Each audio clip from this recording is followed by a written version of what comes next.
अस्सलाम वालेकुम dear students, कैसे हैं आप सब। My name is Rayan Malik and I am here to teach you physics class 9th. In this lecture, we are going to solve remaining numericals of chapter number 4. So let's move towards the whiteboard. Numerical number 4.9. A nut has been tightened by a force of 200 Newton using 10 centimeter long spanner. So what length of the spanner is required to loosen the same nut with 150 Newton force? So एक नट जिसको tight किया जा रहा है with a force of 200 Newton और यहां पर हम स्पैनर यूज कर रहे हैं जिसकी लेंथ है 10 सेंटीमीटर लॉन्ग. सो आपने ये बताना है कि आपको कितनी लेंथ का स्पैनर रिक्वायर्ड होगा अगर आपने सेम नट को लूज करना हो और वहां पर आप फोर्स अप्लाई कर रहे हैं 150 न्यूटन की. तो जब आप टाइट कर रहे हैं तो टाइट करते हुए जो आपको टर्निंग इफेक्ट रिक्वायर्ड होगा वही टर्निंग इफेक्ट आपको रिक्वायर्ड होगा लूज करते हुए भी. सो दैट मींस हमने पहले वो टर्निंग इफेक्ट फाइंड करना है जो कि आपको टाइट करते हुए रिक्वायर्ड होगा और फिर हम उसी टर्निंग इफेक्ट को यूज करते हुए हम उस पैनल की लेंथ भी फाइंड कर लेंगे जो कि लूज करते हुए हमें रिक्वायर्ड होगा और वहां पर फोर्स एक्ट कर रही है 150 न्यूटन की. तो फर्स्ट ऑफ ऑल हम डाटा नोट डाउन कर लेते हैं. Now as we have the force F1 which is 200 Newton. So the force F1 is 200 Newton and we have the length of the spanner L1 which is 10 centimeter. तो यहाँ पे senti को ख़त्म करने के लिए इसको आप 100 से डिवाइड कर देंगे. So 10 divide by 100, now it is in metre. So divide करने पर हमारे पास आंसर आ जाएगा 0.1 metre. Now we have the force F2 which is equals to 150 newton. सो ये वो फोर्स है जो कि आपको लूज करते वक्त रिक्वायर्ड होगी. अब यहां पर हमने ये फाइंड करना है कि उस वक्त आपको कितने लेंथ का स्पैनर रिक्वायर्ड होगा कि आप उस नेट को लूज कर सकें. That means we have to find the L2 which means the length of the spanner or the moment arm. This is the quantity which we have to find. तो first of all F1 और L1 के through हम वो torque find कर लेते हैं जो कि आपको टाइट करते वक्त रिक्वायर्ड होगा. So the torque which is equals to, now write solution here, torque is equals to F1 multiplied by L1. Simply we have to put the values in it. F1 which is 200 Newton and L1 which is 0.1 meter. तो multiply करेंगे तो हमारे पास answer आ जाएगा 20 newton meter. This is the torque when you are going to tighten the nut. अब same torque जो है वो हमें लूज करते हुए भी रिक्वायर्ड होगा. सो दैट मीन्स टॉर्क वहां पर भी एक्ट करेगा 20 न्यूटन मीटर का. लेकिन वहां पर फोर्स कम हो गई तो हमने स्पैनर की लेंथ बतानी है कि वो स्पैनर की लेंथ कितनी होगी. So now torque is equals to F2 multiply by L2. F2 यहाँ पर मल्टीप्लाई हो रहा है तो फर्दर वहां जाके डिवाइड हो जाएगा. So we can say that L2 is equals to torque over F2. Simply we have to put the values in it. So torque which is 20 Newton meter divided by F2 which is 150 Newton. तो इसको divide करेंगे तो हमारे पास L2 का answer आ जाएगा 0.133 metre. तो इसको हम सेंटीमीटर में कन्वर्ट करते हैं बिकॉज पहले भी हमारे पास जो स्पैनर की लेंथ थी वो सेंटीमीटर में थी. तो सेंटीमीटर में कन्वर्ट करने के लिए इसको आप 100 से मल्टीप्लाई कर देंगे. So now it is in centimetre. So multiply करने पर हमारे पास आंसर आ जाएगा 13.3 centimetre. So this is the length of the spanner. Now move towards the next numerical which is 4.10 and the statement is a block of mass 10 kilogram is suspended at a distance of 20 centimeter from the center of a uniform bar 1 meter long. What force is required to balance it at its center of gravity by applying the force at the other end of the bar. So यहाँ पर एक block of mass है 10 kilogram का, जो कि suspend किया जा रहा है at a distance of 20 centimeter from the center of a uniform bar 1 meter long. कि अगर हमारे पास एक यूनिफॉर्म बार 1 मीटर लॉन्ग हो और उसके सेंटर से अगर आप 20 सेंटीमीटर के डिस्टेंस पर एक मैस को प्लेस कर दें, तो कितनी फोर्स रिक्वायर्ड होगी दूसरे एंड पर कि आप उस रॉड को बैलेंस कर सकें. सो आई होप आपको ये स्टेटमेंट अभी यहां पर क्लियर नहीं हो रही होगी, तो हम एक पिक्चर के थ्रू इस कंसेप्ट को क्लियर करते हैं. जैसे कि यूनिफॉर्म बार है 1 meter long. So let's suppose कि ये एक यूनिफॉर्म बार है जिसकी लेंथ जो है वो 1 मीटर है, और हमने ये कहा कि इसके सेंटर से 20 सेंटीमीटर के डिस्टेंस पर एक मैस सस्पेंड है, और वो मैस है 10 किलोग्राम का. अब यहां पर हमने कहा कि ये A B which is the length of the A B which is the uniform bar.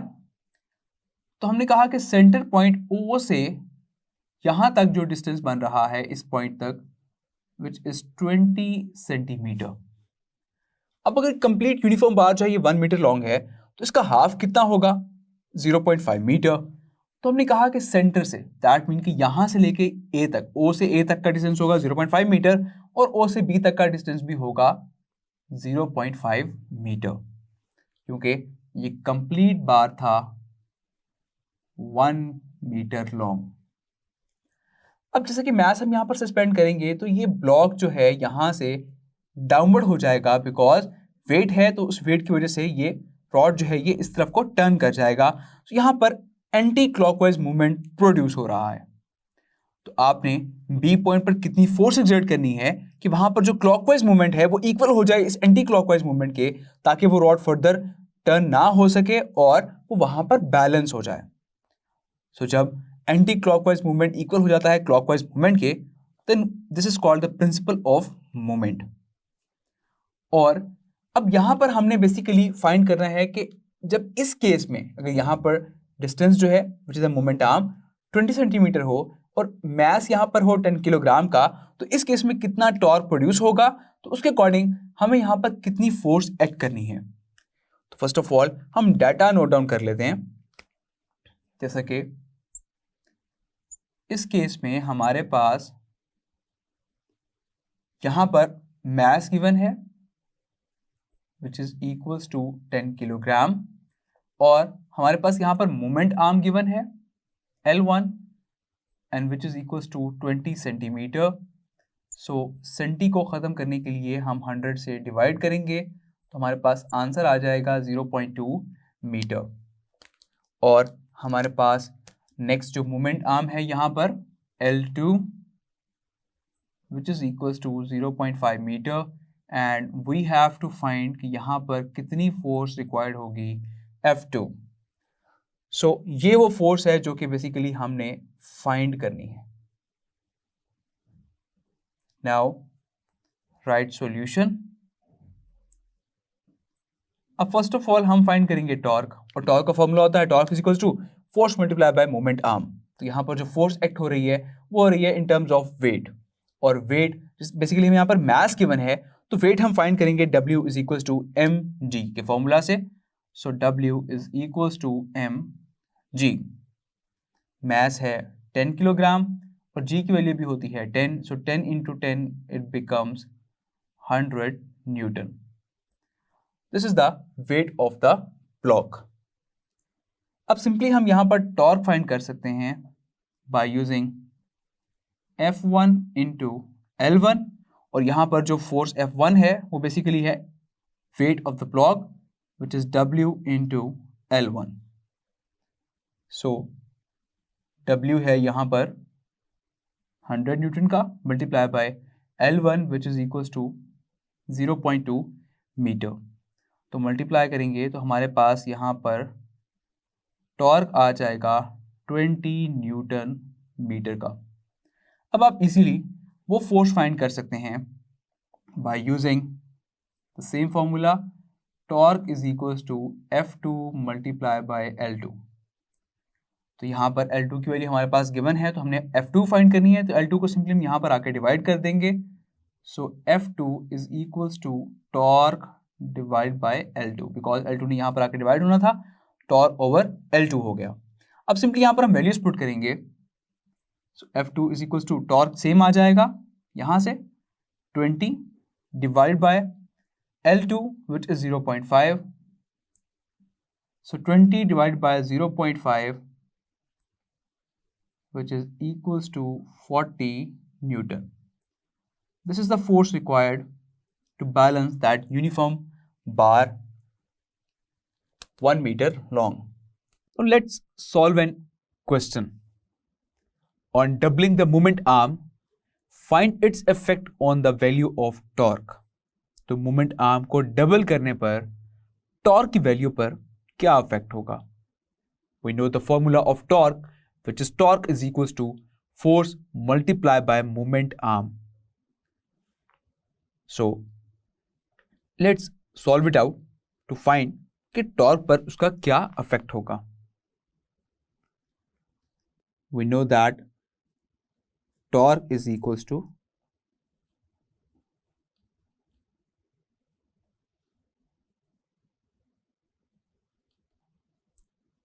force multiplied by moment arm। Torque को आप रिप्रेजेंट करते हैं इस सिंबल से, force F, moment arm L।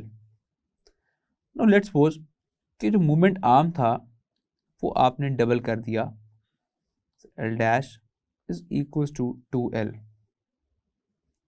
फिर इसका टॉर्क पर क्या इफेक्ट होगा? So torque is equals to torque dash is equals to F into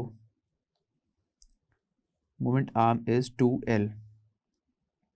अब अगर इस 2 को मैं सेपरेट बाहर यहां पर लिख दूं, F इंटू L हो जाएगा, and we know that F into L which is equals to torque. तो हम क्या करते हैं, यहां पर F इंटू L की जगह हम पुट कर देते हैं torque. So torque dash is equals to 2 into torque. So this shows कि मोमेंट आर्म को डबल करने पर टॉर्क डबल हो जाता है। So on doubling the moment arm,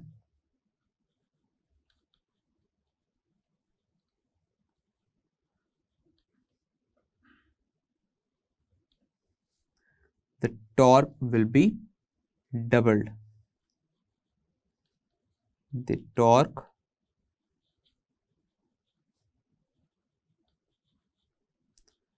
will be doubled. Clear? Now let's solve another question. Define trigonometric ratios. Trigonometric ratios क्या होती हैं?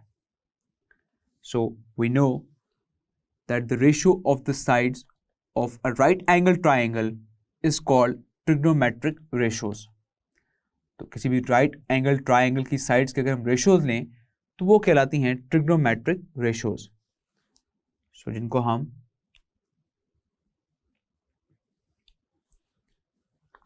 हम इस तरह से रिप्रेजेंट करते हैं that sin theta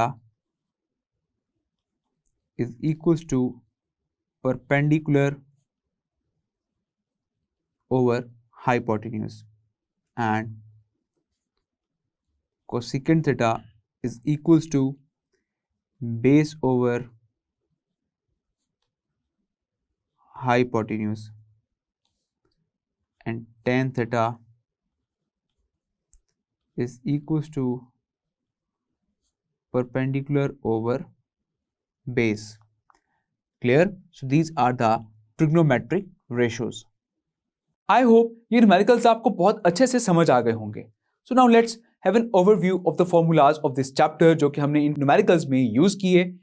So these formulas are to find the magnitude of the force, which is F is equals to square root fx square plus fy square, and to find the direction, theta is equals to tan inverse Fy over f of x. And as you know that force has two perpendicular components f of x and f of y. तो f of x हम find कर सकते हैं f of x is equals to f cos of theta and f of y is equals to f sine of theta. And we use another formula which is torque is equals to force multiplied by moment arm. So I hope ये formula आपको बहुत अच्छे से समझ आ गए होंगे. तो अपना बहुत सारा ख्याल रखिएगा. See you in the next lecture. Till then, take care. Allah Hafiz.